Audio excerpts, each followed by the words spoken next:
Hello guys, bonjour, bonsoir tout le monde. Mon nom est Smith, et vous êtes très bien. Et vous savez que hier soir, j'ai pas pu dormir parce que le Seigneur a voulu m'enseigner quelque chose que j'aimerais bien vouloir partager avec vous. Et sans perdre de temps, nous allons parler de temps. Ok? Donc hier soir, le Seigneur était en train de m'enseigner sur le temps, que j'aimerais partager trois choses avec vous. Et la première chose que j'aimerais vous sachiez, c'est que le temps est une richesse. Le temps est une richesse pour ceux et celles qui savent gérer leur temps. Vous savez, il est extrêmement important de savoir gérer votre temps, de savoir manage your time. OK? Donc, parce que ceux et celles qui savent gérer leur temps sont en train de construire une richesse énorme pour leur génération. Il est extrêmement important. La deuxième chose que j'aimerais partager avec vous, se trouve dans Éphésiens 5, le verset 16, où la Bible dit « Rachetez le temps, car les jours sont mauvais ». Racheter le temps car les jours sont mauvais. Vous savez que ce passage m'incite à réfléchir et j'ai fini par comprendre que ce n'est pas seulement parce que les choses sont mauvaises et que nous devons racheter le temps. Ce n'est pas seulement pour ça. C'est parce que aussi il y a des hommes et des femmes qui prennent leur plaisir d'acheter notre temps à bon marché, à bas prix, et pour créer leur propre richesse, pour construire leur propre richesse. Donc nous devons, mes frères, réveiller, ouvrir nos yeux afin de comprendre que le monde bouge d'une autre façon, le monde fonctionne d'une autre façon, l'économie change, les ordres mondiaux changent. Nous devons aussi ouvrir nos yeux et agir intelligemment.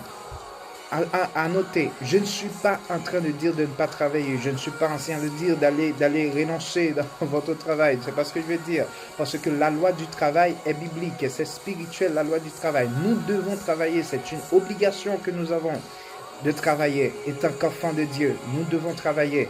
Donc, mais nous devons travailler intelligemment, c'est ce que je veux enseigner, que nous devons travailler intelligemment. Et la troisième chose que j'aimerais partager avec vous, c'est qu'il y a huit facteurs de temps. Il y en a 9, mais nous n'allons pas en parler de tout. Ok? Donc, il y a 8.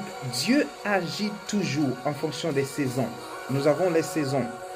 Et nous avons les années. Dieu opère dans les années. Dans la dimension humaine, Dieu fonctionne, agit dans les années, il agit dans les mois, il agit dans les semaines, il agit par jour, il agit par heure, il agit par minute et par seconde, et il agit aussi par fraction de seconde. Pourquoi? C'est parce que la fraction de seconde, c'est évidemment ce que nous ne mesurons pas, ce que nous comprenons, alors qui n'est pas tellement nécessaire parce que nous, l'homme, nous ne maîtrisons pas le fraction de seconde, mais Dieu agit dans le fraction de seconde parce qu'il y a des choses qui opèrent dans notre vie.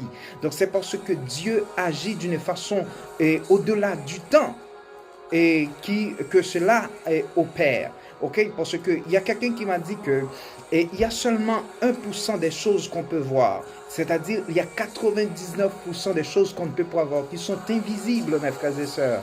Donc, c'est-à-dire, Dieu agit pour nous dans les temps et il agit pour nous au-delà du temps. Parce que nous limitons dans 24 heures de temps, mais Dieu agit dans l'éternité. Vous comprenez ça?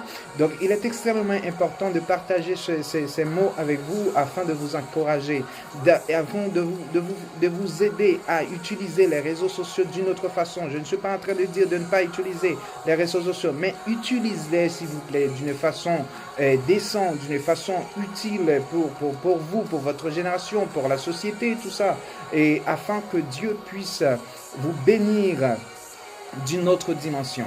Donc que Dieu vous transforme, que Dieu vous aide. Ce message était un message d'Headless Ministry. Malheureusement, je le fais en français, mais je sais que vous allez comprendre parce que vous êtes tous de la francophonie. Merci beaucoup, que Dieu vous bénisse.